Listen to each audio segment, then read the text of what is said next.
Hi. Here is the book by Daisetz Suzuki, volume 28.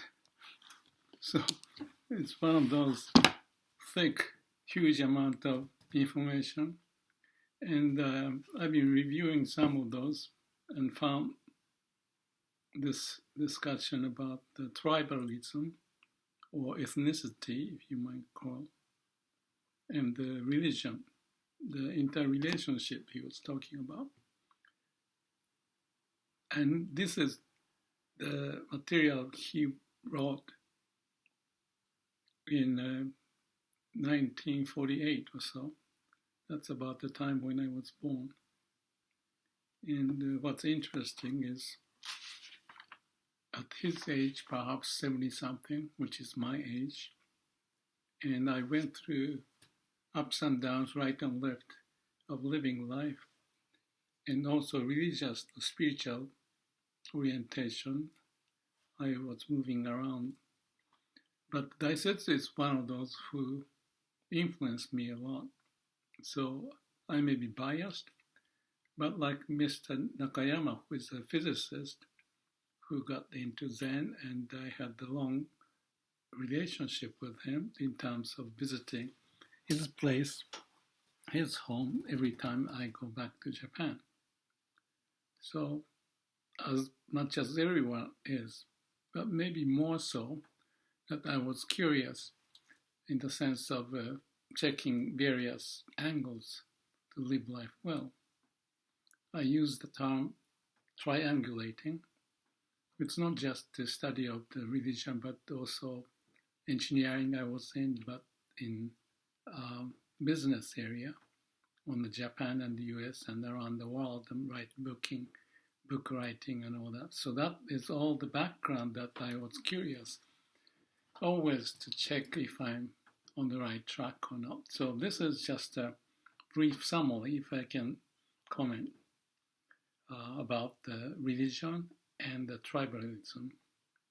And his basic point is that whatever the cause of religion, by accident, like a synchronicity, certain person got certain idea, inspiration, even awakening, given that environment, triggered them to come up with a religion. And there are various religions popped up. So he is looking at the religion from the background and the culture, the values of the system, and then comparing one religion to the other. So I know there's a comparative religion kind of a study, but this is one of the examples. And he's been into the US and written and talked in various conventions, and mainly known as the person who brought Zen into the West.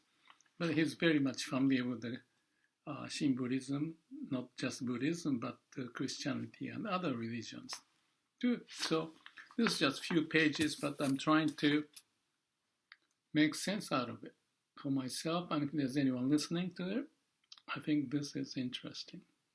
So I thought I'll spend some time. So the beginning is the tribes, ethnicity. They have certain characteristics. And when the religion is born there and growing, there may be something to do with the influence from the religion, the society bring out the religion as well as the religion to expand so that accept it and have some more power moving forward. So that's how the religions in different area of the world have prospered. And then there's some interrelationship among them because, as I see it, religion needs something to do with the origin of why we are here and what we do. So there has to have some commonality, but having different religion and being able to look at the background and how it manifested, what kind of hurdles they had, and yet thriving or changing over time, and how things are moving forward for us. That's very interesting. Right now, religions are known to be more of a declining phase, perhaps because of technology and the question about the practice of the religion by the dogma and the organizations. But the Daisetz view is that there's something essential for the religion to come out in the world, and there's something common that we should be able to relate. So whatever the tribes or the nationality or the ethnicity you have, but there's certain element of the spiritual purity of spirituality to be expressed in that area. And that could be passed on to the other tribes or ethnicity. And that's the process that happens. It may be more like a synchronized idea by Jung, awakening of the new idea popping up and then thriving and moving forward. So there are certain level of those synchronicity, awakening, inspiring moment that bring us this religion to the current situation. So not just the religion being connected to the tribes and the ethnicity. Of course, the person who came out and spoke about that religion, whatever the source, would have strong influence of how it may prevail. And there's certain attractiveness, inspiration that should be found for that to exist and expand, and to this day.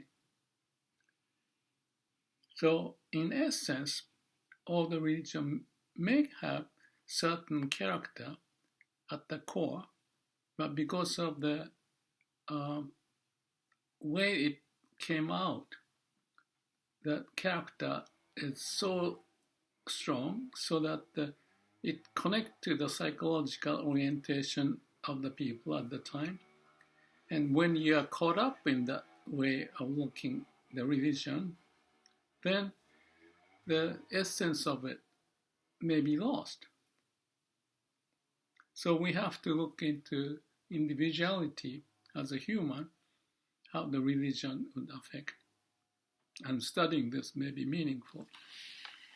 So he's talking about the Nichiren, which is the Japanese version of a sutra, of a Lotus Sutra, as the origin he talks about. And he's saying that the Nichiren sect, based upon the Lotus Sutra, tend to have sort of a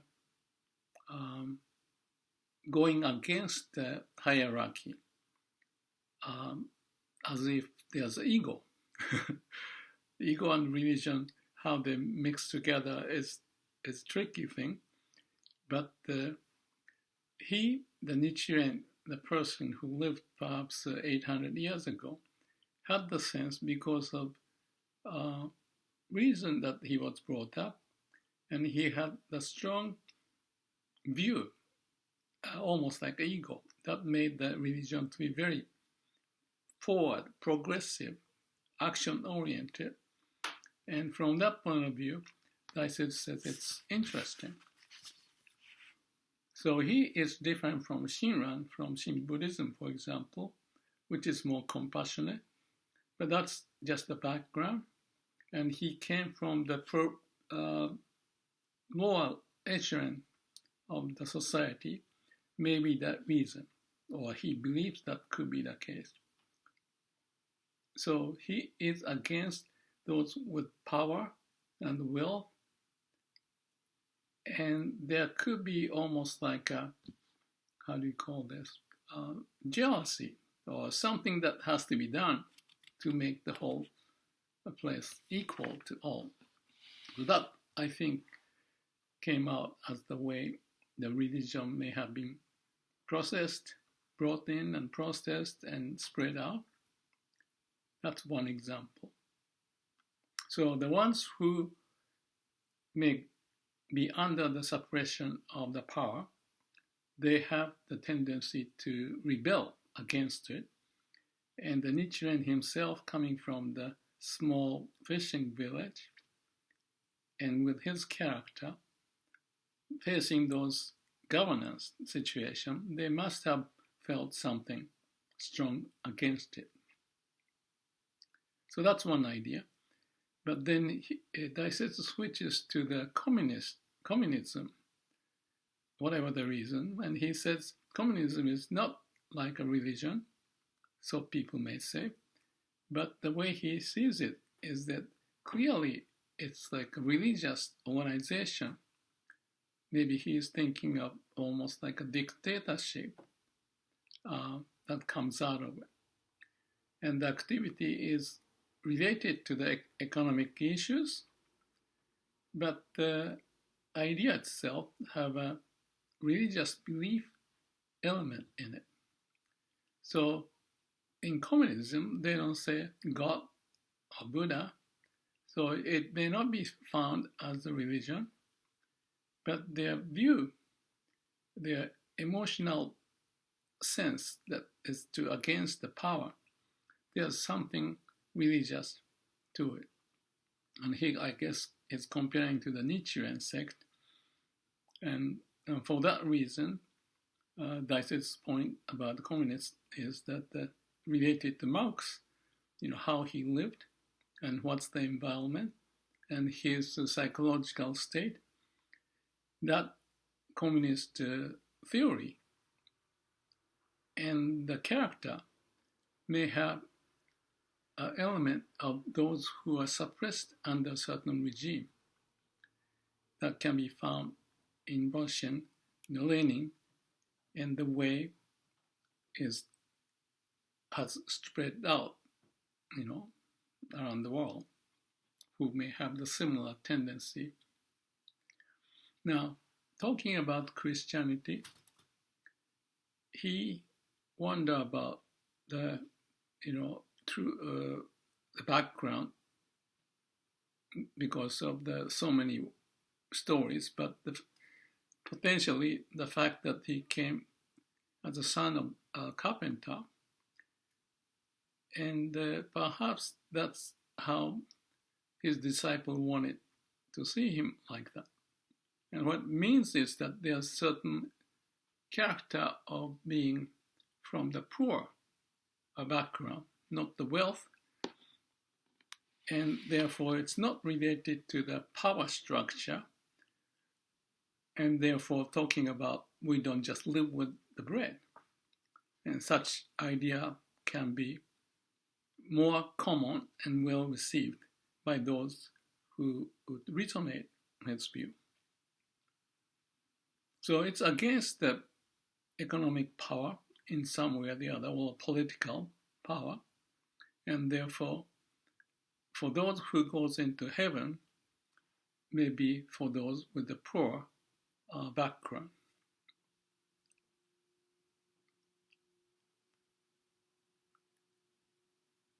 So poor people tend to find the release, the path, because of its lack of resources, the power, the money, or the environment they're put in.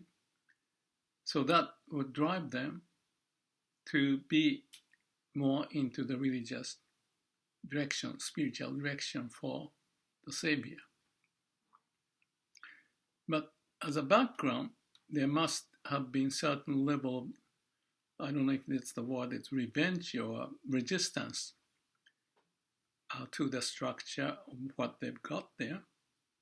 So if you compare the Christianity with Buddhism, it has more of a forward movement, progressive direction. So if you look at the Buddhism coming out of Buddha, it's more of a compassionate, inclusive, and not to fight against the other, and not to create suppression, pushing others to do certain things of fighting, and they tend to be more passive, and go with the flow. That's my word, but is to not interact but more accepting to find the way. So that may make that process or the idea or execution of this religion who believes in it may have more flexibility. So that may have a tendency to be found as good or bad depending upon the circumstance and the people who would face those issues. So in principle, it should be taken in a positive way because of its origin of why, to save someone. But it could be taken in a negative side because of the passivity.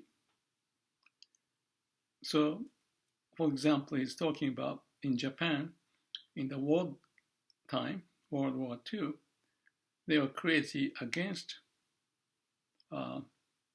US, but after the war, Japanese is switching quickly, and that's what he sees in the Buddhist priest, for example, or the people, that they can swing around.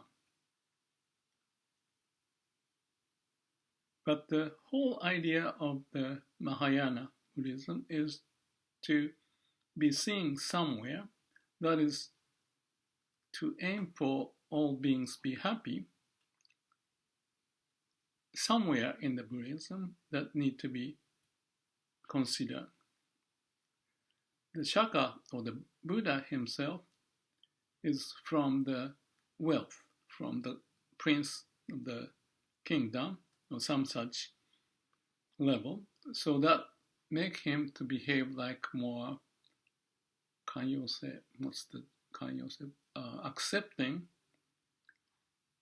accepting everything as is. And therefore contrasted to Christ, who is from the labor, shop floor, let's call it, has some sense of dealing with the structural issues that there is. Okay, I spent 17 minutes, so let's stop here. Maybe I'll continue some other time.